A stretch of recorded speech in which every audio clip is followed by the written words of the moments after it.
우리 함께 말씀을 읽겠습니다. 제목을 한번 읽어볼까요? 시작. 성령님 우리를 떠나지 마세요. 시편 51편 11절 말씀 함께 읽겠습니다.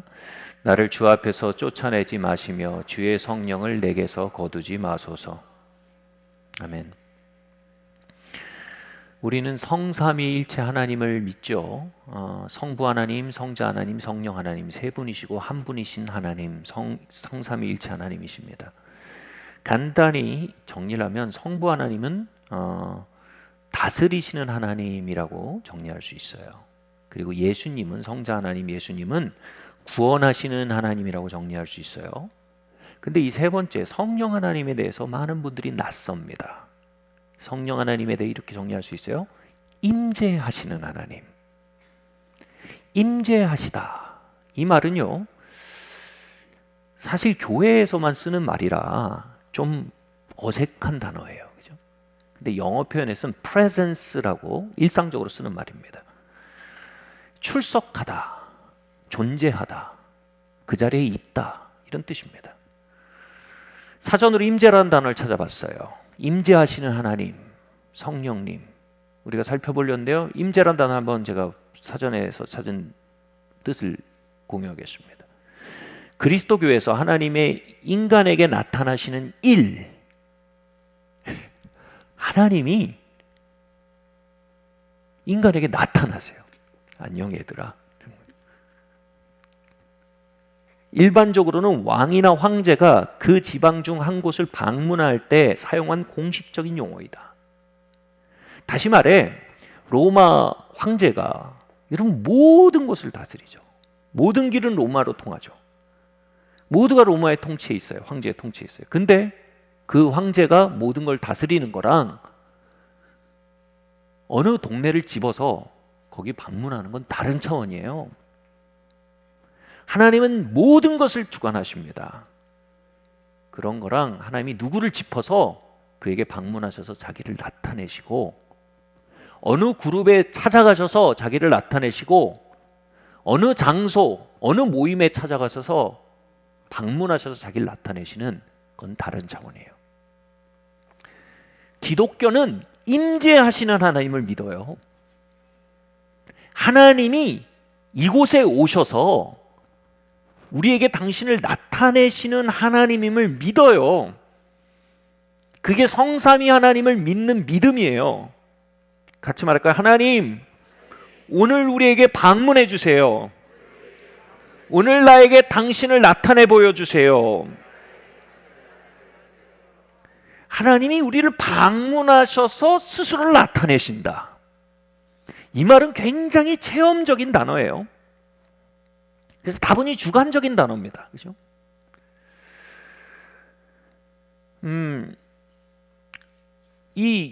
저희 목회팀은요, 하나같이 다 자연을 사랑합니다. 대자연을 좋아하는 사람들이에요. 뭐 서로 옮아서 그런 건지 원래 그런 건지 모르겠어요. 근데 이 목회팀 안에 특별히 이 두 그룹으로 나뉘는데 대자연 중에도 이 캐네디안 로키를 가본 목사님들이랑 안 가본 목사님들로 나뉩니다.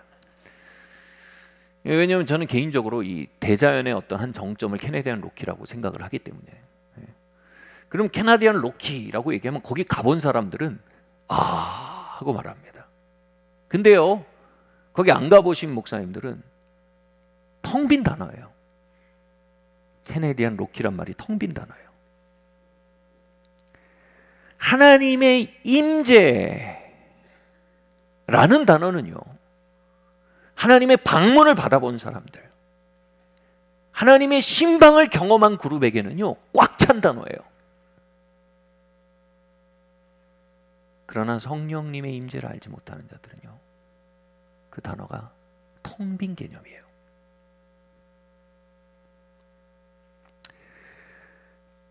비록 하나님의 임재라는 단어가 주관적인 단어로 보일 수 있지만, 그러나 하나님의 임재를 경험했던 사람들 사이에는 절대로 차이가 나지 않는 공통점이 있습니다. 그건 그들의 마음속에 이런 고백이 도장처럼 찍힌다는 겁니다. 오 성령님, 오 하나님, 내게서 성령을 거두지 말아 주십시오. 하나님의 임재 안에 살게 해 주십시오. 내가 이것보다 나은 것을 알지 못합니다. 이것을 빼앗긴다면 난 모든 것을 빼앗기는 것입니다. 그리고 내 삶에 이것이 증가될 수 있다면 그 어떤 것도 내겐 비싼 값이 아닐 것 같습니다. 하나님의 임재를 경험했던 모든 이들은요, 마음편 어디엔가 이 고백들이 도장처럼 찍혀 있습니다. 주의 성령을 내게서 거두지 말아 주십시오. 하나님의 임재 안에 나의 여생을 살아갈 수 있기를 원합니다. 전도사 시절에 사역을 할 때였는데 여름 수련회를 준비하다가 하나님의 임재가 현저히 증가되기 시작했어요. 마치 그 기간에 하나님이 모임 가운데 우리가 모일 때마다 방문하시는 것 같았어요. 특별히 그 수련의 마지막 날에는요, 하나님이 수련의 마지막 날 밤에 식사를 끝내고 모였는데 정말 찬양이 시작되는데 그 방 안에 하나님 걸어 들어오셨어요. 그런 것 같았어요. 신방하신 거예요. 방 안에는요, 마치 강한 전류가 가득한 것 같았고요. 하나님의 임재가 만져질 것 같았어요. 여러분, 여기 습기가 있지만 농도가 낮으면 안 느껴지잖아요. 근데 습도가 올라가면 어떻습니까? 습도가 만져질 것 같잖아요. 끈적끈적하게요. 하나님의 임재가 그렇게 만져질 것 같았어요. 그리고 예배가 시작되는데 하나님의 영이 각 사람을 방문하시는데 그들의 평생을 누르던 속박들이 그들의 삶에서 깨어져서 떠나가기 시작하는 겁니다. 성령의 능력으로 악한 영이 떠나는 것이면 하나님의 나라가 이미 너희 가운데 임하느니라 예수님께서 말씀하셨어요. 성령이 임재하신 능력 안에서 속박들이 깨어지고 하나님의 나라가 그 방 안에 오신 겁니다. 어마어마한 해방과 자유의 역사가 그것에 벌어졌어요. 그리고요, 그 임재가 우리를 떠나지 않았어요. 정말 그 임재가 다 그 모임이 끝나고 집에 와서 하나님께 하나님, 이 임재가 우리에게서 거치지 않게 해주세요. 주일날 모였는데 또 그 임재가 찾아온 거예요. 그래서 많은 이들이 만짐을 받고 치유를 받고 자유를 얻고 주님을 만났어요. 하나님은 더 이상 저 하늘 위에서 열방을 다스리는 하나님이 아니었어요. 하늘 보좌에서 걸어내려서 우리 모임 가운데 찾아오신, 방문하신 하나님이었어요. 그런데요, 우리가 하나님의 임재를 사모하거나 경험할 때 마귀는요, 그걸 빼앗기 위해 모든 걸 다 합니다. 그래서 우리의 마음이 그것에 대해서 분심을 일으키게 하거나 아니면 그것을 향해서 거부하게 만들도록 온갖 일을 다 합니다. 대표적인 역사가 뭐냐면 쓴 마음입니다. 당시 그 하나님의 역사가 지속되는데 제가 사람들에 의해서 마음이 자꾸 상하는 거예요. 아, 이러면 안 되지. 아, 이렇게 하면 안 되지. 왜 이렇게 해? 막 이게 막 마음이 막 상하는 거예요. 그럼 쓴 마음이 들어오면 기가 막힌 기만적인 생각이 옵니다. 내가 그들에게 잘못된 마음을 먹고 잘못 반응하는 게 정당하게 느껴져요. 기가 막히지 않습니까? 잘못 반응해요. 막 성을 내요. 잘못 반응해요. 막 비난해요. 잘못 반응해요. 막 판단해요. 잘못 반응해요. 어떤 의미에서 막 저주하는 마음이에요. 근데 그 모든 잘못된 반응이 그 사람의 어떤 잘못 때문에 정당하다고 믿어요. 이게 쓴 마음이에요. 여러분, 쓴 마음 가져보셨습니까? 가지고 계십니까? 계속 가지고 가실 겁니까? 쓴 마음과 하나님의 임재는 정확히 반비례합니다. 하나님은요, 저에게 비유하자면 수백억이라는 하나님의 임재를 주셨는데 사람들이 나에게 5만 원을 안 갚은 거예요.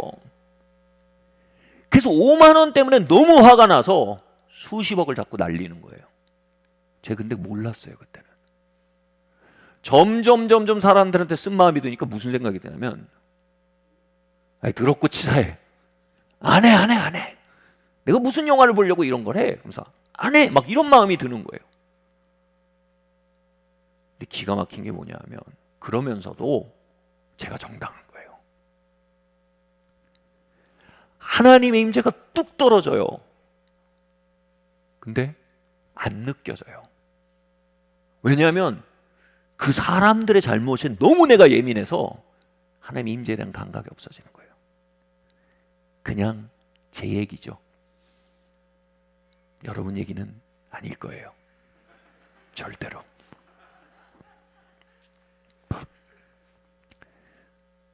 점점 뭐냐면 하나님의 임재가 예배에서 거치기 시작하는 거예요. 여러분, 하나님 임재가 한 방 안에 걸어 들어온 것도 기가 막힌데요. 하나님 임재가 거치는 것도 기가 막힙니다, 여러분.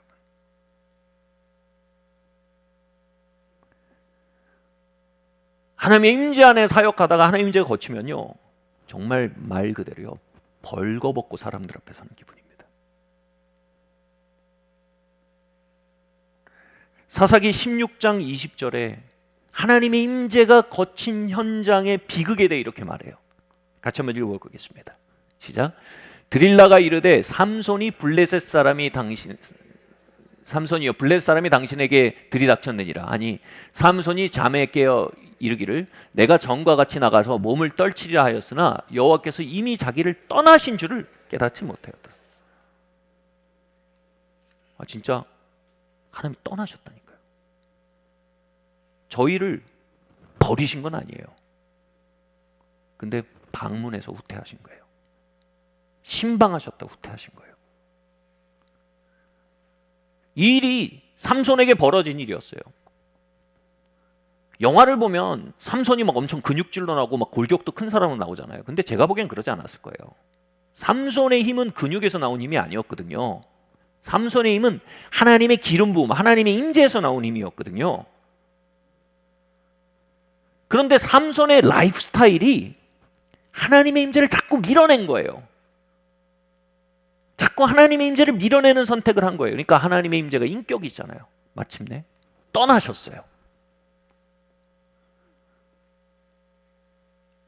그런데 문제는 뭡니까? 삼손이 자신에게서 하나님의 임재가 떠났다는 걸 몰라요. 그리고 블레셋인들이 와서 그를 공격할 때 내가 전과 같이 힘을 떨치라고 일어나서, 이전에 어떻게 했습니까? 말턱뼈 하나로 블레셋 사람 수많은 사람을 이겼거든요. 말턱뼈로요. 근데 내가 이들을 이기려고 일어났는데 힘이 없는 거예요. 그들에게 완전히 포박당한 거예요. 그리고 종이 돼버린 거죠. 하나님의 임재가 오니까요, 정말 삼손처럼요, 저희는요 죄의 힘을 묶을 수 있었고요, 저주를 깨뜨릴 수 있었고요, 사망의 역사를 멈출 수 있었어요. 그런데 하나님의 임재가 거치니까 우리는 벌거벗은 종교인이었어요. 여러분, 죄는 종교를 무서워하지 않습니다. 저주는 종교를 헛다리로 봅니다. 사망의 세력은 종교를 아무것도 아닌 걸로 생각합니다. 그 죄와 사망과 저주의 세력을 향해서요, 다시 힘을 떨치라고 선포를 하는데, 아니 웬일인지 이전엔 깨어지던 힘들이 이제는 오히려 맞서서 수치를 주는 겁니다. 승리 생활이 거쳐버린 겁니다. 여러분, 우리가 교회 등록했다고 죄와 저주와 사망에 대해 승리 생활할 수 있는 거 아닙니다. 우리가 종교 생활한다고 죄와 저주의 사망에 대해 승리 생활하는 거 아닙니다. 하나님의 임재가 함께해야 합니다. 하나님의 임재가 함께해야 합니다. 그리고 그 임재는요, 우리를 찾아오시기도 하고 거치기도 합니다. 그래서 우리 물어야 하는 겁니다. 내가 하나님의 임재 안에 걷고 있는가?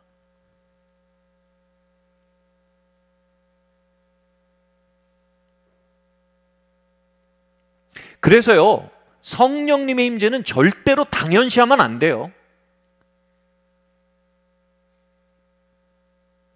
어떤 이들이 죄와 쓴마음과 염려에 대해서 승리 생활하면서 걸어가다가도요, 하나님 임재가 거쳐버리면요, 여러분 이전보다 훨씬 못한 사람이 돼버립니다.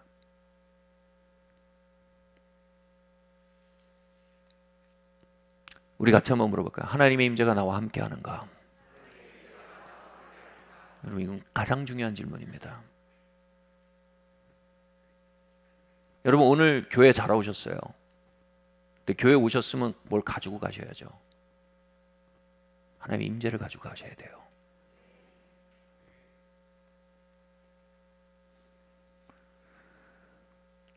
삼손은 하나님의 임재를 당연하게 생각했어요.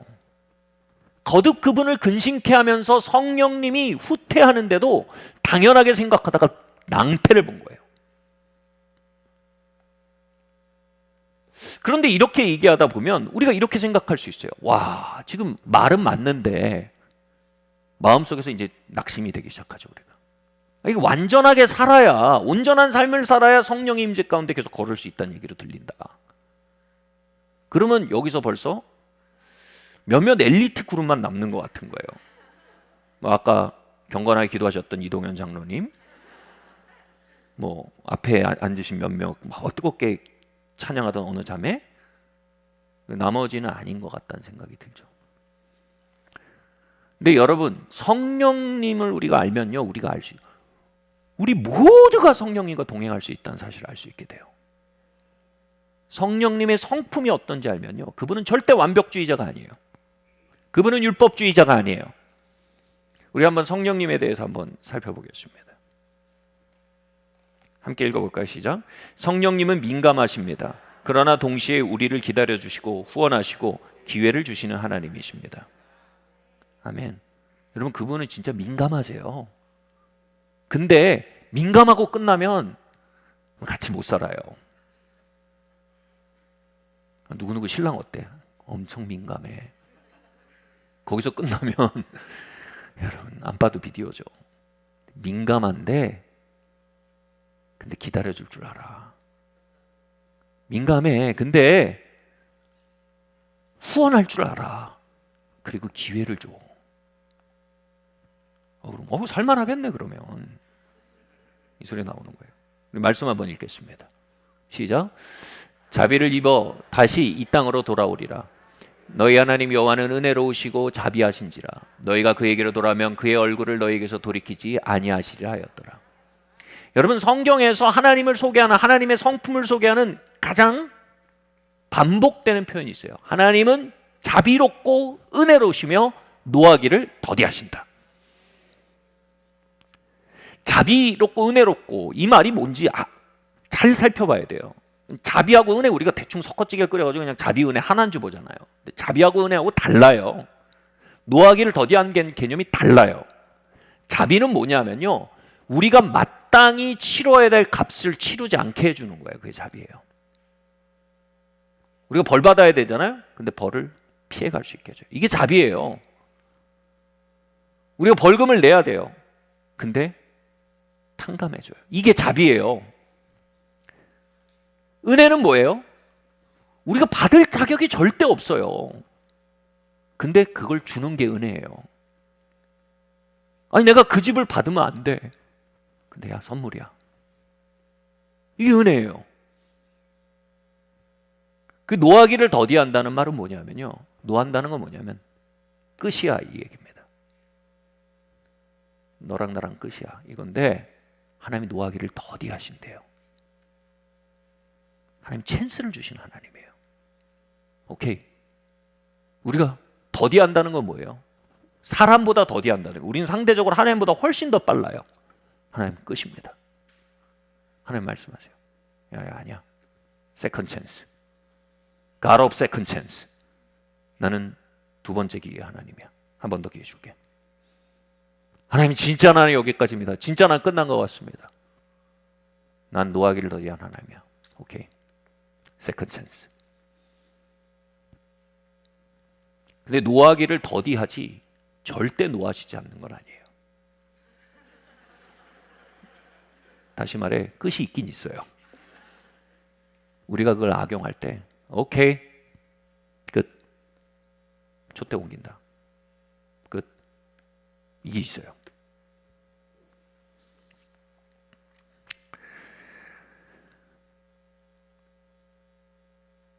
이걸 종합하면 이 구절로 설명이 돼요. 하나님은 우리 모두를 사랑하셔서 있는 모습 그대로 받아주세요. 아멘? 근데 하나님 우리를 너무 사랑하셔서 있는 그대로 내버려 두진 않으세요. 아멘? 다시 말해 성령님은요, 지금 있는 그대로 그분은 자비로우셔서 우리가 지금 그분의 스탠다드가 분명히 있음에도 불구하고 그분은 자비로우셔서 그분의 스탠다드에서 많이 엇나가 있는 우리의 삶을 그대로 끌어안아 주세요. 그분의 자비는 크세요. 그리고 기회를 주세요. 그리고 은혜를 주신다는 건 뭐예요? 그것을 살아낼 수 있게 하는 힘과 지혜와 위로와 격려를 계속 공급하세요. 그래서 하나님은 우리를 있는 그대로 품으실 만큼 사랑하시지만 하나님은 우리를 그대로 내버려 두시지 않을 만큼 또 우리를 사랑하세요. 시편 기자가 이렇게 말합니다. 아버지가 자식을 긍휼히 여긴 같이 여호와께서는 자기를 경외하는 자를 긍휼히 여기시나니 그가 우리의 체질을 아시며 우리가 단지 먼지뿐임을 기억함이니라. 하나님은 우리 체질을 아세요. 우리는 우리 체질을 모르는데 하나님은 우리 체질을 아세요. 여러분, 우리가 우리 체질을 모를 때 어떻게 생각한 줄 아세요? 굉장히 정의로운 사람이 됩니다. 내가 얼마나 진토뿐인지 모르면, 내가 얼마나 자비가 필요한 사람인지 모르면 항상 공정을 얘기합니다. 그러나 우리의 체질이 진토임을 알 때 우리가 자비 없이 살 수 없음을 알게 됩니다. 그래서요, 체질을 알면 자비로운 사람이 됩니다.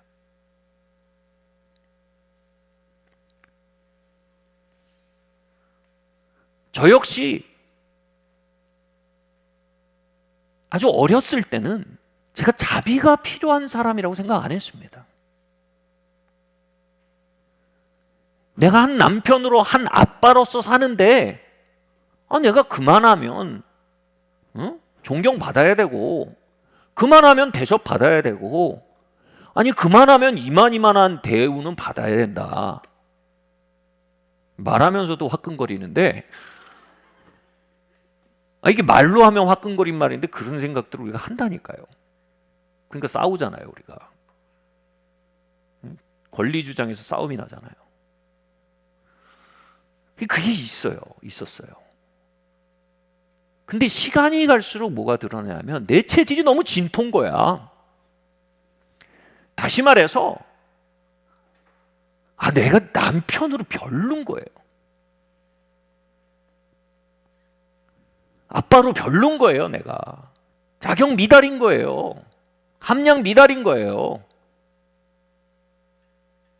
물론 여러분 아빠와 남편의 스탠다드 이렇게 가지고 계시면 그런 얘기가 아닐 수 있지만 성경이 말하는 법도 안 했어요. 함량 미달인 거예요. 점점 뭐가 느껴지냐면 우리 아이들이 나를 마음속으로 아빠의 자리에서 해고하지 않고 아빠로 여기고 받아들여주고 사랑해주고 존경해주는 게 이거 자비구나. 그리고 알아요. 앞으로도 이 아이들이 저를 자비롭게 대해주시지 않으면 저는 존경받을 수가 없어요. 마땅히 존경을 거두기에 합당한 순간들이 있어요. 여러분, 유명한 옛날에 미국 예능 있잖아요. 우리 도널드 트럼프 대통령이 뜬 예능, You are fired. 너 잘렸어, 이거죠. 마음속에서 저는 아이들에게 파이어 당할 순간들이 굉장히 많았어요. 아이들이 집 나간다는 게 아니에요. 마음속에서 존경을 거두는 거예요. 제 아내에게서 파이어 당할 순간이 굉장히 많았어요. 별거 한다는 거 아니에요. 아내가 마음속 깊은 곳을 닫는 거예요. 근데 나를 존경해주고 사랑해주고 남편으로 아빠로 계속 마음으로 그렇게 여겨주는 게, 이게 자비란 걸 제가 몰랐어요. 내가 자비 안에 살고 있는 거였어요. 여기 앞에 앉아 계신 분들, 저랑 20년 가까이 사역하고 같이 왔거든요. 한 2, 3년 같이 살았어요. 저는 제가 은사가 좋고 영성이 좋아가지고 저를 따르는 거라고 생각을 했어요. 그게 2, 3년은 먹혀요. 근데 산정은 수정 공준전 다 겪고 못 볼 거 다 보면요, 자비 없으면 리더로 못 받아들여요. 이들의 마음속에서 당신은 하나님이 내게 보내신 하나님의 사람입니다. 당신은 하나님이 내게 보내신 목회자입니다. 이 고백을 할 수 있는 건요, 저를 자비롭게 여기기 때문이에요. 이들이 마음속에서 저를 리더로서 파이어하지 않는 거예요. 자비 때문에.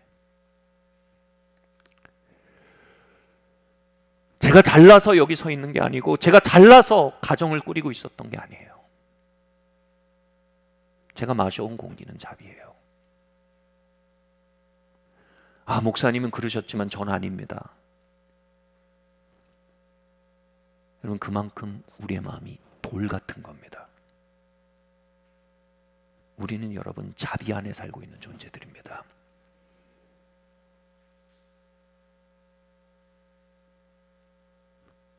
여러분, 솔직히 성도의 교제를 해도 마음속에서 이런 생각, 저게 무슨 형제야 자매야, 이게 무슨 성도야. 그때 뭐가 필요해요? 자비가 필요하죠. 마음속으로 저는 성도 아니야, 해고하지 마시고. 체질이 진토잖아요, 우리가. 그리고 나도 해고당하지 않는 게 자비임을 알아야 돼요. 여러분, 왜 이렇게 자비 안에 우리가 삽니까? 성령님이 우리를 자비롭게 대하기 때문이에요. 성령님이, 여러분, 우리의 겉과 속을 다 아시고 시종일관을 아시는 분인데, 넌 해고야. 1000만 번도 더 얘기하실 부분들이 많아요. 게다가 민감하시대요, 부담스럽게 또. 네. 어느 책 제목이 Hypersensitive Holy Spirit인가 그래, 책 제목이. 극도로 민감하신 성령님. 책 제목부터 부담스러워. 민감하신. 근데 왜 자비로우신 거예요. 그래서 그분이 마땅히 우리가 경험할 하나님의 구제로부터 우리를 건져주시는 거예요. 우리에게 임재해 주시는 거예요.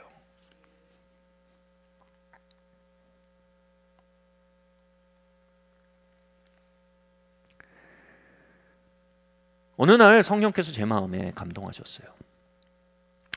야, 너 자비로 살고 있는 거 너 알겠지? 여긴 모르겠는데 알겠더라고요.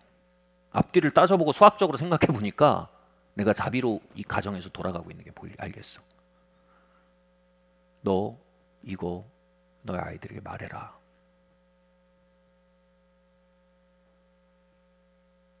제가 어느 날 정말 숨 참고 물에 뛰어들듯이 아이들에게 말했어요. 아빠, 이런 점은 잘못됐다. 내가 너희를 이렇게 대했던 건 아빠의 문제가 나타난 것이지 너의 문제 때문이 아니었다.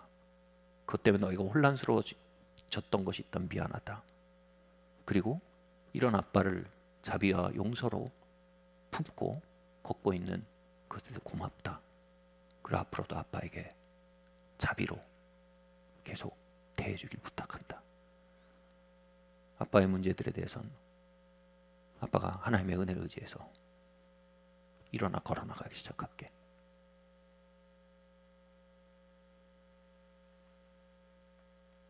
그렇게 말을 하는데 그 자비에 대한 깨달음이 마음속에 감각으로 돌아오는 거예요. 마음의 돌 같은 게 깨지고 점점 내가 이렇게 아프게 했구나. 이렇게 하면 안 되는구나. 내가 여기서 걸어나가야 되는구나. 막 깨어진 마음이 오는 거예요. 왜냐하면 내가 자비 가운데 살아왔음이 알아지는 거예요.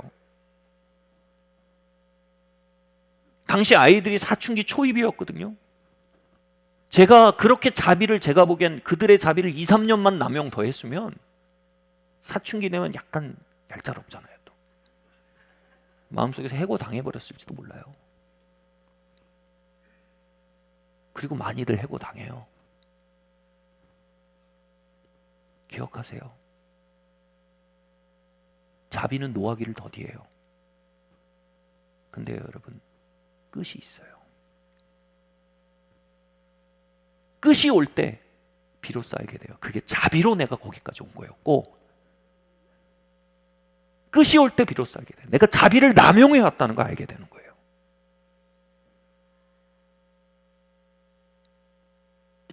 성령님은요, 우리의 죄성을 아시고 연약함을 아시고 우리를 긍휼히 여기세요. 민감하셔서 그걸 다 느끼세요.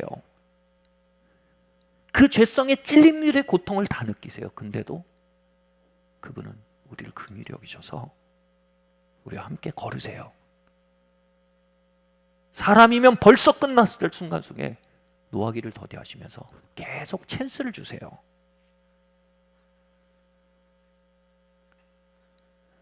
그러나 그 긍휼하심과 노하기를 더디하시는 그분의 성품을, 그분의 호의를 가벼이 여기는 딱딱함은요, 다른 얘기예요.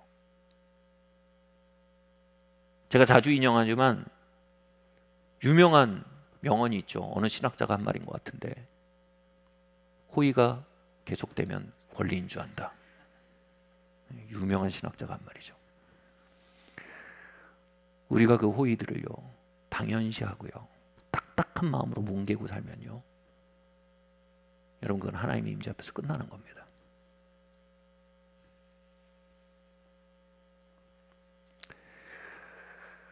다음 말씀 한번 읽겠습니다. 시작. 주의 몸을 분별하지 못하고 먹고 마시는 자는 자기의 죄를 먹고 마시는 것이니라. 그러므로 너희 중에 약한 자와 병든 자가 많고 잠든 자도 적지 아니하느니 우리가 우리를 살폈으면 판단받지 아니하려니와.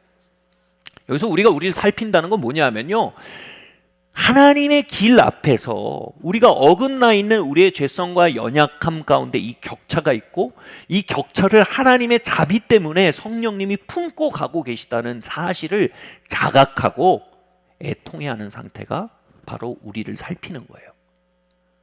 살피지 않는 건 뭐예요? 권리가 된 거예요. 그 딱딱해진 마음에 대해서 어떻게 돼요? 판단받는데요. 판단은 뭐예요? 세컨 찬스가 아니고 여기까지, 이 선언이에요. 이 배경이 이렇습니다. 고린도 교회에서 이제 성찬이라는, 초대교회잖아요. 성찬이란 것이 아직 자리가 잡히지 않았을 때였어요. 근데 성찬이 그때 잘못 행해지면 어떻게 됩니까? 오고 오는 세대에 왜곡된 방식으로 전해지잖아요. 그러니까 원래 본을 뜰 때는요, 하나님 엄격하세요. 본을 뜰 때였어요. 철저하게 본을 뜰 때였는데, 어떤 일들이 벌어졌냐면, 당시에 이제 그 뭐 이렇게 떡 나눠주고 잔 나눠주고 이런 게 아니었어요. 그땐 집에서 다 가져왔어요. 그래서 먹었는데, 부자들은 집에서 엄청 떡이랑 엄청 좋은 포도주 가져와서 먹고, 가난한 자들은 없어서 못 가져오는 거예요. 그래서 막 부자들은 막 엄청 좋은 포도주랑 엄청 좋은 음식 막 먹고 배부르고 막 취해서 늘어져 있고, 성찬인데 이 가난한 사람들은 성찬에 참여하지 못하는 거예요. 과시의 자리가 된 거예요.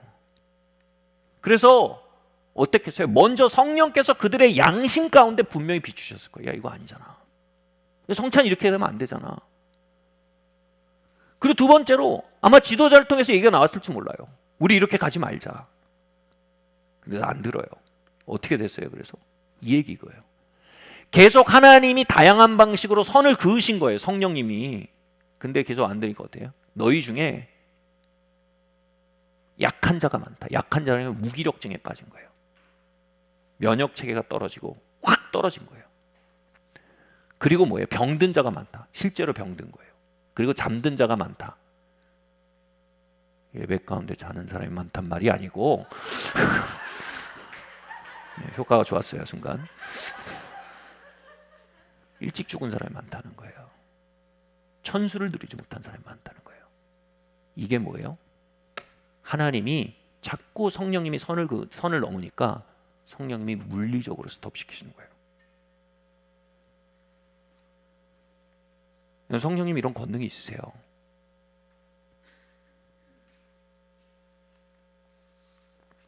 그래서 우리는요, 성령님에 대해서 그분의 자비 안에서요, 그분의 자비를 당연시하는 게 아니라 그분의 자비 안에서요, 경외감을 가져야 돼요. 제가 대학교를 딱 갔는데 정말 그 제 신앙 공동체에 선배가 있었는데 정말 그 위에 하나님의 임재가 현저했어요. 정말 기름 부음이 넘치는 선배였어요. 너무 이 군계일하게 하나님의 임재가 넘쳐서 제가 이제 그 선배랑 대화하길 좋아했는데 그 선배가 한번 저희 집에 와서 1박 2일 같이 자면서 대화를 나눴어요. 제가 완전히 신입생이고 저는 야, 저런 진짜 저렇게 젊은 나이에 저렇게 하나님 임재가 함께하나? 막 이런, 그래서 이제 여러 가지 질의응답을 했죠. 근데 이제 형 신입생 때 어땠냐고. 그러니까 그때 얘기를 하는 거예요. 그래서 이런 얘기를 하더라고요. 자기도 딱 대학을 왔는데 이런 생각이 들었다는 거예요. 야, 대화가 생겨 연애 한번 해야지. 이놈의 연애 지상주의, 그죠? 연애는 나의 산성, 연애는 나의 구원. 연애 한번 해야지. 연애를 한 거예요. 근데 주변의 선배들이 자꾸 그러는 거예요. 야, 이 신앙 선배들이, 야, 너 지금 이럴 때가 아니야. 지금 주님을 알고 그 위에 뿌리 박을 때야. 막 이게 얘기를 하고 본인도 들으면 들을수록 그게 맞는 얘기인 것 같아. 근데 뭉개고 넘어간 거예요. 그래도 연애는 나의 산성, 연애는 나의 구원. 그리고 뭉개고 넘어간 거예요. 근데 마음속에서 계속 성령의 감동과 또 믿음의 사람들의 증거가 계속 포개지는데 계속 뭉개고 넘어가니까 무슨 일이 벌어졌냐면 자기가 공중전화를 딱 전화를 끊고 나왔는데 말도 안 되게 자신이 정말 중요한 게 들어있는 지갑을 공중전화 위에 놓고 나와버린 거예요. 그리고 찾을 수가 없게 된 거예요. 근데 그 일을 겪으면서 이 선배가 이런 마음이 든 거예요. 내가 지금 영적으로 성장하고 주님께 가까이 갈 수 있는 굉장한 영적 성장의 기회가 열렸는데 이 기회를 잃는 것은 지갑을 잃어버리는 것보다 훨씬 더 큰 기회를 잃는 거구나 라는 생각이 갑자기 확 든 거예요. 그리고 그 약간은 건강하지 않은 관계를 정리해버린 거예요. 제가 그 얘기를 들으면서 그냥 감탄을 했어요. 나는 뭐 다리랑 팔 하나씩 부러져야 나를 살필 것 같은데 지갑 하나 없어지는데 그걸로 알아들어. 결이 다르네 이 사람. 무슨 말이냐면 성령님께 민감한 거예요. 정말 그 선택 속에서 하나님이 정말 그 형제에게 엄청 기름 부으신 거예요. 하나님은 정말 가까이 하신 거예요. 그를요. 제가 많은 하나님의 사람들을 만나봤지만 공통점이 있습니다. 그 공통점은요, 모두가 성령님께 굉장히 민감한 사람들입니다. 그들은 하나님의 임재를 당연시하지 않고요, 하나님의 근심시키는 것에 대해서 굉장히 민감하고 빠르게 반응합니다. 그리고 하나님 임재가 거친 많은 사람들을 아는데요, 그들의 공통점이 이겁니다. 성령에 대해서 굉장히 둔감합니다. 지갑은커녕 팔다리가 부러져도 모릅니다. 양심의 증거 정도는 뭉개고 넘어가고요, 주변 사람들의 증거 정도는 잔소리고요, 환경이 막아서면 큰 산아 내가 무엇이냐 스룹바벨 앞에 평지가 될지어다 하고 뭉개고 넘어가는 겁니다.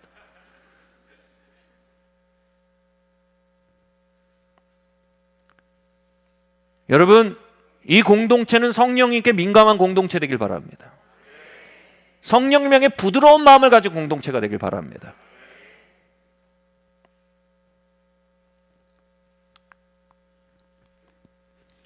우리가 성령님의 자비 안에서 그분의 임재를 누리고 산다는 사실을 기억하고요, 그분이 우리에게 선을 그으실 때 이제 때가 됐구나, 예 주님, 응답할 수 있는 우리 되기를 바랍니다. 아멘.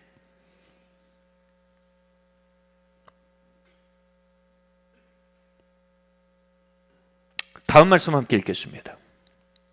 시작. 그러므로 우리는 긍휼하심을 받고 때를 따라 돕는 은혜를 얻기 위하여 은혜의 보좌 앞에 담대히 나아갈지니라. 우리가 자비에 대해서 얘기를 계속했는데, 자비는 뭐예요? 우리가 하나님의 기준에서, 하나님의 길에서 완전히 떨어져 있는 상태에 기회를 주시고 우리에게 다가와 주시고 우리와 함께 해주시는 그분의 성품이에요. 근데 두 번째, 은혜에 대해서 얘기하기 원합니다. 여러분, 은혜는 다른 차원입니다. 은혜는 이런 겁니다. 우리가 하나님의 자비로 자비 안에 있다는 걸 알게 되고 그 자비 안에 내가 걸어왔다는 걸 고백하게 될 때 우리 마음이 부드러워지고 깨진다 그랬잖아요. 근데 여기서 이제 문제가 생겨요. 그럼 뭐예요? 이제 내가 하나님의 길을 걷겠습니다 하고 결단을 하는데 그 결단으로 안 되는 걸 나도 알고 마귀도 알고 천사도 알고 하나님도 알아요.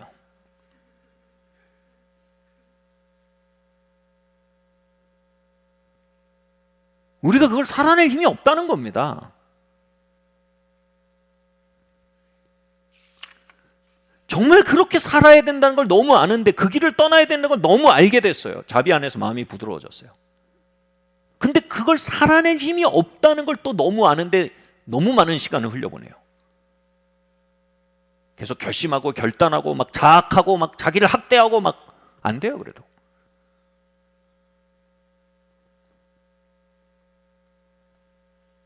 여러분, 그걸 되게 하는 힘이 바로 은혜예요. 은혜라는 말은 하나님의 능력이라는 뜻입니다. 그러니까 우리가 거기서 뭘 해야 되냐면 결단하고 결심하고 자기를 학대하고 미워하는 게 아니라 우린 거기서 두 손 들고 은혜를 구해야 돼요. 돕는 은혜래잖아요. 돕는 은혜. 예를 들어서 음란물에 빠진 청년이 있다고 해봅시다. 하나님의 자비로 그 청년을 하나님 함께 하시고 하나님의 임재를 부으세요. 그러다가 그대로 두지 않으시죠. 이제 빛을 비추어줘서 그것이 얼마나 하나님의 기준에서 벗어난 일인지 선을 그어서 알게 해주세요. 그럼 그 청년은 이제 음란물을 그만둬야 한다고 결심을 합니다. 문제는 이겁니다. 그가 분명히 음란물을 본 데는 사연이 있었어요. 나름 마음속에 큰 고통이 있고 그 고통을 이완시키기 위해서 음란물을 선택했고 그렇게 오랫동안 위로 시스템이 형성돼 있어서 그의 신경조직도 그렇게 길들여져 있고 그의 무의식도 그렇게 길이 이미 나 있고 뇌에 이미 길이 나 있는 거예요. 이게 결심으로 그냥 바뀌는 게 아니에요. 이 신경조직, 뇌에 난 길, 무의식의 무질서들, 이것을 바로잡는 능력이 필요한 거예요. 이걸 내 힘으로 하겠다고 덤비다가 율법주의자가 되는 거예요. 그 끝은요, 어마어마한 자기 혐오거나 아니면 어마어마한 위선이에요.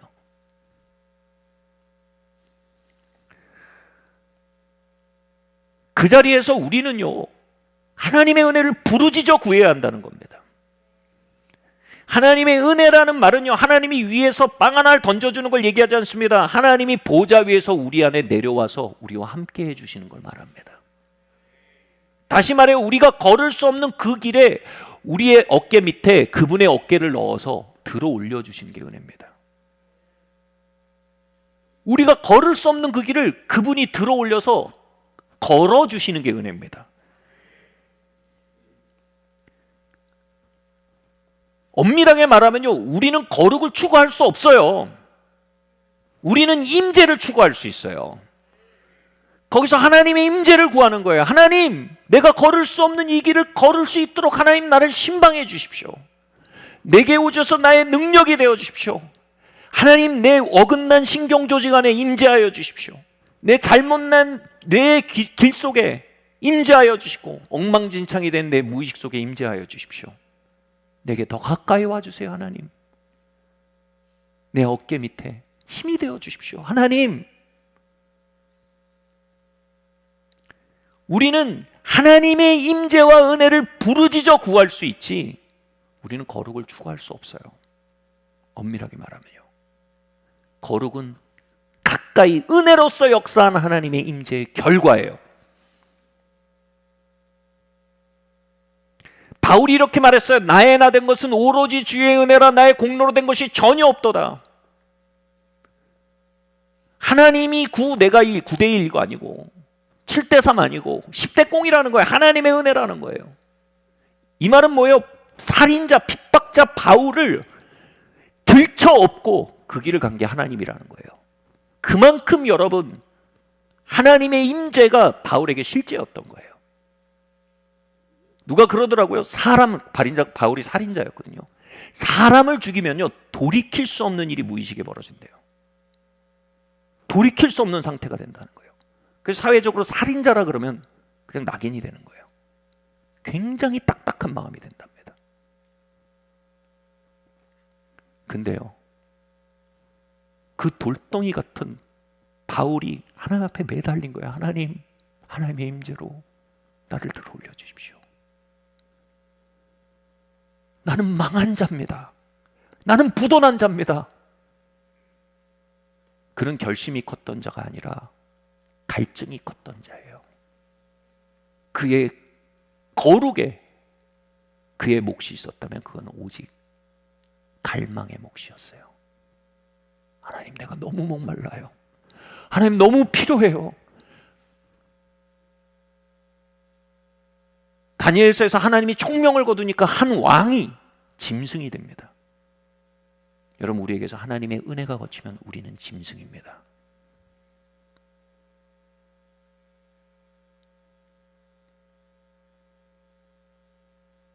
우리가 사람 굿이라고 사는 것도 하나님의 임재가 그만큼 있으니까 사람 굿이라고 사는 거고요. 우리가 더 온전한 길로 나아가기 위해서는 반드시 하나님의 임재를 더욱 사모해야 하는 것입니다. 아멘.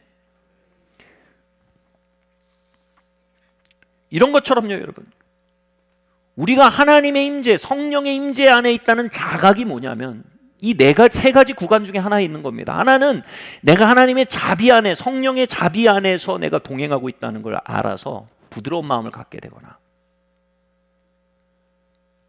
그 상태에서 하나님의 임재를 간절히 구하면서 하나님의 임재로 하나님의 길로 나를 이끌고 갈 수 있도록 도와달라고 하나님의 임재를 구하는 기도의 상태에 있거나, 아니면 나에게 와서 그 어깨를 집어넣어 나를 들어올리시는 하나님의 힘주심 안에 승리 생활하고 있거나, 이 세 가지 구간 중에 하나에 있지 않으면 우리는 하나님의 임재 밖에 있는 겁니다. 종교 안에 있지만 하나님의 임재 밖에 있는 겁니다.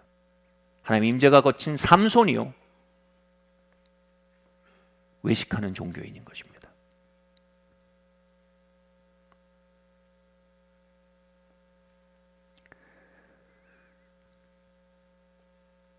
여러분, 우리가 긴급히 하나님의 부재 아래 있다면, 긴급히 하나님의 얼굴을 구하며 하나님의 임재 안으로 달려들어오는 우리 되길 예수님으로 축원합니다.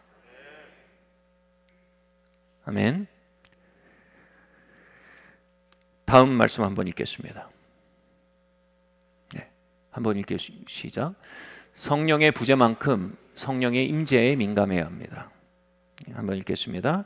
이에 두려워하며 이르되 두렵도다 이곳이요, 이것은 다름이 아닌 하나님의 집이요, 이는 하나님의 문이로다 하고, 야곱이 아침에 일찍 일어나 베개로 삼았던 돌을 가져다가 기둥으로 세우고 그 위에 기름을 붓고 그 위에 그곳 이름을 베델이라 하였더라. 근데요, 많은 경우에 이 선량한 성도님들의 문제들은 뭐냐면 하나님의 부재에 대해서 둔감한 것보다, 진짜 이런 분들이 있어요. 하나님이 이미 거쳤고 하나님이 함께하지 않으세요. 하나님이 오케이 떠나셨어요. 근데 막 모든 것이 협력하여 선을 이루고 막 자꾸 주문만 외워요. 여호와는 나의 목자시니 내게 부족함이 없으리로다. 근데 하나님 함께하지 않으세요. 이건 참담한 거죠. 이런 상태에 있는 사람들은 자신이 하나님의 부재 안에 있음에 대해 둔감한 상태가 아니라 깨어서 내가 하나님 부재구나 하고 돌아와야 되고요. 근데 많은 선량한 성도들의 문제는 뭐냐면 하나님 함께 하세요. 근데 그거에 둔감해요. 하나님 함께 하신지 몰라요. 지금 야곱이 그래요. 야곱이요, 하나님 함께 하고 계셨는데 하나님 함께 하신지 몰라요. 뒤에서 에서가 막 죽이겠다고 난리고, 그래서 쫓겨서 지금 자기 삼촌의 집으로 피신을 가는 중이에요. 상처나제 나 혼자 남았고 불쌍한 인생으로 느껴지는 거예요. 하나님 함께하고 계신데 안 느껴져요. 둔감해요. 그래서 루스라는 곳에서 돌베개를 베고 잤는데, 돌베개 베고 자면 얼굴 돌아가잖아요. 얼마나 힘들었으면 돌을 베고 잤겠어요. 돌베개 베고 잤는데 꿈에 하나님이 나타난 거예요. 천사들이 나타난 거예요. 깨서 정신을 차리고 깜짝 놀라서 하나님이 여기에 나와 함께 하셨는데 내가 몰랐구나 하고 제단을 쌓아요. 예배를 드린 거거든요. 제단을 쌓자마자 뭘 합니까? 그 마음속에 짊어지고 있던 짐을 거기다 다 토합니다. 여러분, 하나님의 임재를 우리가 인식하면 이게 바로 반응으로 나와요. 왜냐하면 전능자 하나님이 나와 함께하는 거 알면 뭐예요? 다 내 짐을 다 넘겨요. 그게 우리 직관적인 반응입니다. 그래서 바로 이런 얘기가 나와요. 하나님, 내가 지금 도망가고 있는데 이 기도가 얼마나 조촐해요. 내가 도망가고 있는데 앞으로 내가 먹고 자게 해주십시오. 그리고 안전하게 아버지의 집에 고향에 다시 돌아올 수 있게 해주십시오. 그 마음속에 돌덩이같이 무거웠던 사연이에요. 의식주 문제, 안전 문제. 그걸 뭐예요? 그 염려를 다 넘기는 거예요. 이게 하나님의 임재에 대한 즉각적인 반응이었어요. 이건 마치 옛날에 어떤 보험회사에서 광고했잖아요. 걱정 인형 아세요? 걱정은 우리 보험회사에 맡겨라. 그런 의미로 인형을 놓고 거기다 걱정을 다 오르는. 하나님의 임재 앞에 걱정을 다 넘기는 겁니다. 성경은 말합니다. 아무것도 염려하지 말고 다만 모든 일에 기도와 간구로 너희 구할 것을 감사함으로 하나님께 알아라. 그리하면 모든 지각에 뛰어난 하나님의 평강이 그리스도 예수 안에서 너희 마음과 생각을 지키리라. 그래서 하나님의 평강이란 말이 하나님의 임재와 병영돼서 사용되는 단어입니다. 우리가 우리의 염려들을 하나님의 임재, 나와 함께 하신 하나님을 발견하고요. 거기다 다 아뢰면 어떤 일이 벌어지냐면 하나님의 임재가 우리의 생각과 마음을 지킨다란 말이 뭐냐면 헬라어 보면 이거예요. 성곽을 보초들이 돌다라는 뜻입니다. 근데 그 어떤 보초들이에요? 모든 지각에 뛰어난 보초들이에요. 지금 이 대한민국이 안전한 게 계속해서 비행기가 떠서 레이더를 돌리고 있어요. 그러면서 무슨 일이 벌어져도 대한민국에 다 대응할 수 있게 레이더가 돌고 있어요. 그런 것처럼요. 우리의 삶에 하나님의 레이더가 뜬다는 거예요. 그게 돌아가는 걸 우리가 아니까 우리가 지금 여기서 편하게 예배를 드리는 거예요. 그전에는 야곱의 삶에 뜬 레이더는 야곱의 염려라는 레이더였어요. 되게 빈약한 레이더죠. 애는 많이 쓰는데 잡아내는 것도 별로 없는 레이더. 저는 그걸 미어캣이라고 합니다. 여러분 미어캣 보신 적 있습니까? 제가 어디 쇼핑센터에 갔는데 미어캣을 누가 데리고 왔더라고요. 미어캣은요 쇼핑센터에 무슨 위협이 있어요. 근데도 계속 이렇게 해요. 계속 주변을 살펴요. 야곱은 미어캣이에요. 근데 하나님의 임재를 보니까 미어캣이 하나님의 임재를 보니까 뭐예요? 하나님이 보초병처럼 성곽을 지키고 있는 하나님의 임재가 보이는 거예요. 그리고 그 하나님의 임재가 둔탁한 임재가 아니라 모든 지각에 뛰어난 하나님의 그 레이더가 돌아가고 있는 게 보이는 거예요. 야곱이 그 순간 쉬게 된 거예요. 하나님 나를 지키시는군요. 이런 말이 있습니다. Peace is not the absence of something. True peace is the presence of someone. 번역하면 이래요. 평화는 문제의 부재에서 오는 게 아닙니다. 진짜 평화는 성령님의 임재에서 오는 것입니다.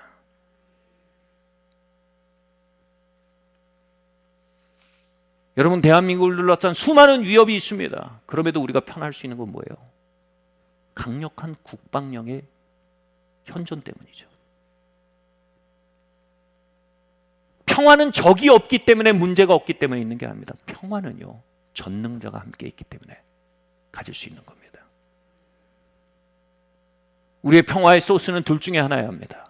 내가 모든 것을 컨트롤할 수 있는 상태에서 평화를 얻거나 모든 것을 컨트롤하신 분의 임재를 인지함으로 평화를 얻거나 둘 중에 하나입니다. 다윗은 시편에서 이렇게 말합니다. 다윗의 삶은요 문제덩어리였습니다. 내가 평안히 눕고 자기도 하리니 나를 안전하게 살게 하신 이는 오직 여호와시나이다. 다윗은 이 방위 체계를 그의 삶 전체에 돌려본 사람이에요. 사울의 위협, 배신의 위협, 대적의 위협, 수많은 위협 속에서 그의 마음속에 미어캣이요, 엄청 돌아가야 되는 상황 속에서 그 미어캣이 눈을 들어보니까 하나님 함께 하시는 거예요. 그리고 말합니다. 주님은 나의 산성, 주님은 나의 방패, 주님은 나의 손방패가 되시나이다. 내가 당신으로 인해 눕기도 하고 자기도 하겠습니다. 많은 이들이 쉬지 못합니다. 많은 이들이 자지 못합니다. 자리에 누워도 미어캣이 돌아갑니다.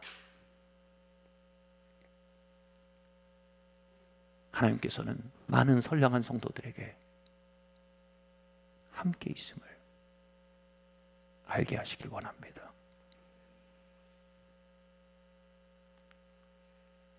우리 자리에서 함께 일어나시겠습니다.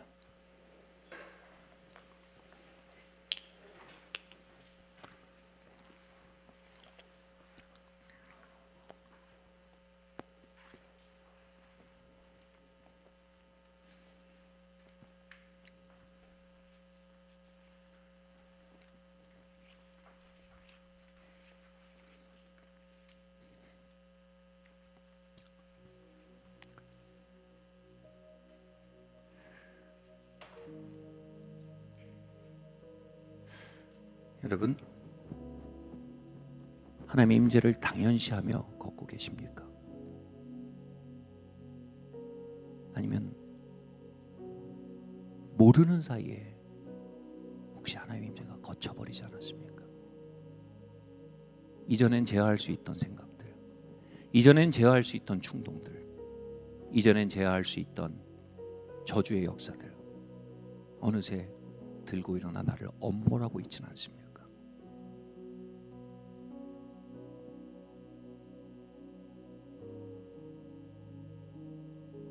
이 시간 주님의 자비를 한번 구하겠습니다. 하나님, 우리가 하나님의 임재를 구하는 이유는 우리의 오름 때문이 아니요 주님의 자비 때문입니다. 하나님, 이 공동체를 자비롭게 여기시고 우리를 자비롭게 여기사 하나님 우리에게 방문하여 주시고 우리를 더욱 크게 방문하여 주시기를 기도합니다. 당신의 임재 없이 온전히 걸을 수 있는 자 누구 있겠습니까? 주님, 우리를 자비롭게 여겨주시고 주님의 임재가 배가 되게 하여 주시옵소서. 우리 이 시간 그분의 임재를 당연시하기보다 구하고 간구하고 나아갑시다. 하나님의 임재를 내게 주시옵소서. 성령님을 내게 부어주시옵소서. 우리 함께 기도하겠습니다. 할렐루야. 주님, 이 시간 기도합니다. 성령 하나님을 내게 부어주시기를 원합니다. 우리가 종교를 위해 이 자리에 모이지 않았습니다. 살아계신 하나님의 임재를 원합니다. 죄를 이기게 하는 그 임재를 원합니다. 저주를 이기게 하는 그 임재를 원합니다. 마귀를 이기게 하는 그 임재를 원합니다. 사망을 이기게 하는 그 임재를 원합니다. 주님의 임재 안에 내가 승리하며 살기를 원합니다. 주님, 할렐루야. 우리 가운데 아버지 하나님 주님의 길들을 가르쳐 주시길 원합니다. 주님 아버지 하나님이여, 주님의 자비 안에서 주님의 길들을 가르쳐 주시고 주님의 은혜를 부어서 주님 아버지 우리로 그 길을 행할 수 있도록 은혜를 베풀어 주시기를 원합니다. 여러분, 혹시 성령님이 여러분에게 선을 긋고 계신 것들이 있습니까? 얘들아, 이건 이제 더 이상 아니지 않냐? 혹시 고집스럽게 밀어붙이고 계시지 않습니까?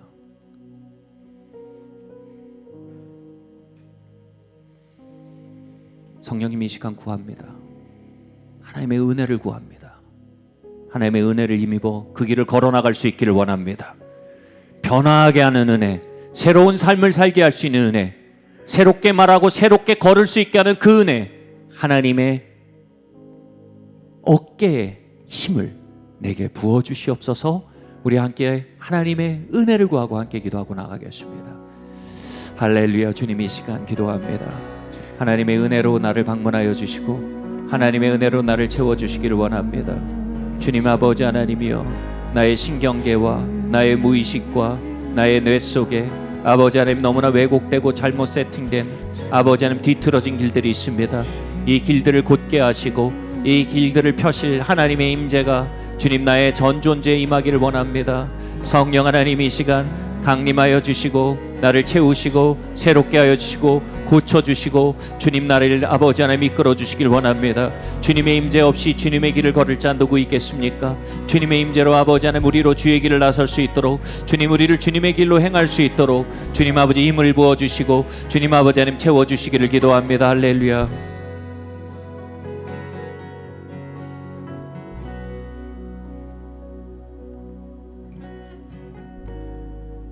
내 모든 짐을 주께 던져버리라고 하셨습니다. 여러분, 우리가 짐을 지고 있으면 주님이 질 수 없습니다.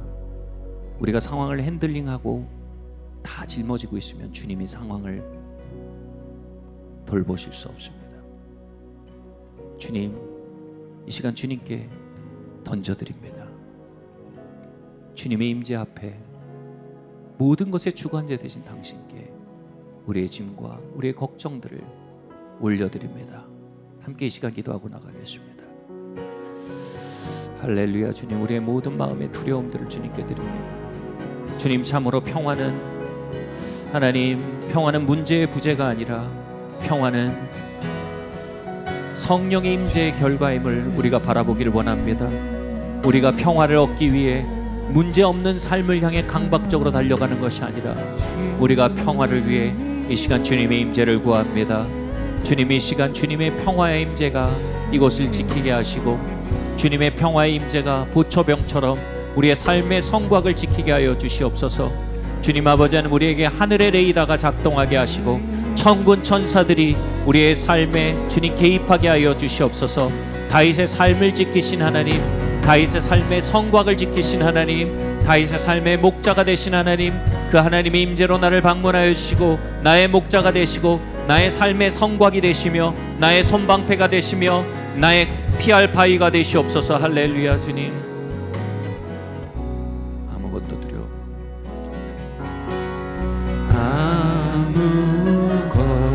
아무것도 두려워 말라. 주 너의 하나님이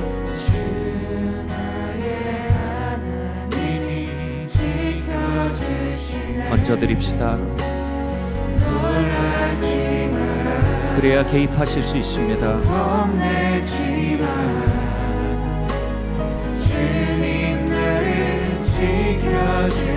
야곱의 돌탑을 쌓읍시다. 아무것도 두려워 말라고.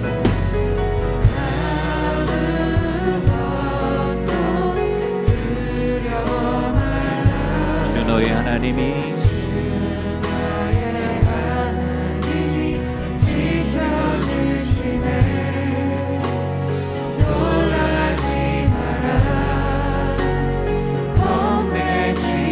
이곳에 하나님의 임재가 함께합니다. 주님, 나를 지켜주시네.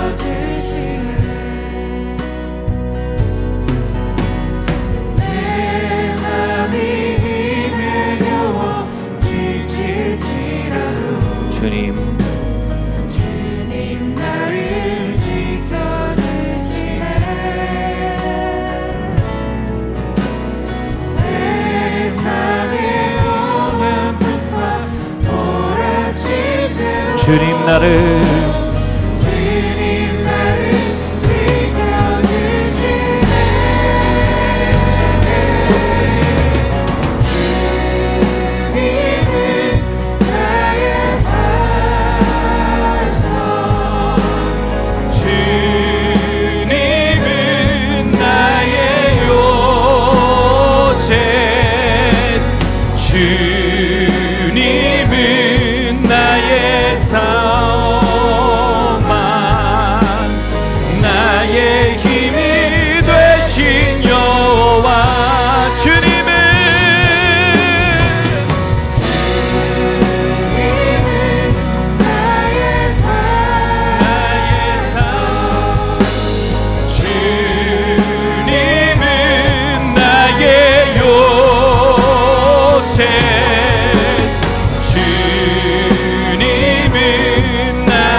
목소리로만 다 같이 주님은 나의 산성,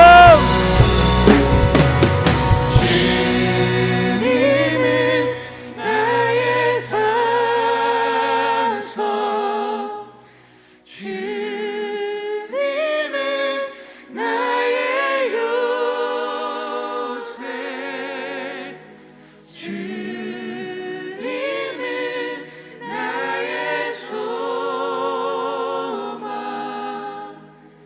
나의 힘이 되신 여호와.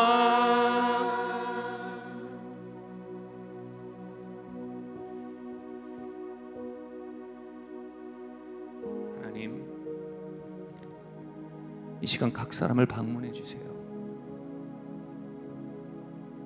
그 사랑의 강물로, 위로의 강물로, 그 거룩한 강물로 이 시간 방문해 주세요. 깊은 위로로 방문하여 주시고 주님의 음성으로 방문하여 주세요.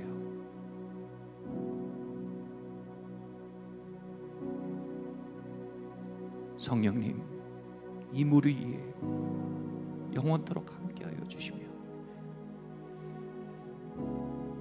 때마다 시마다 말씀하여 주시고 어루만져 주시고 이끌어 주시옵소서. 우리의 마음의 미어캣을 당신의 손에 맡겨드립니다.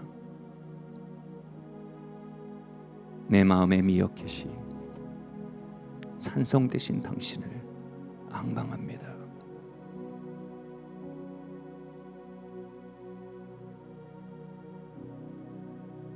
이 모든 말씀 살아계신 예수 그리스도 이름으로 기도드립니다.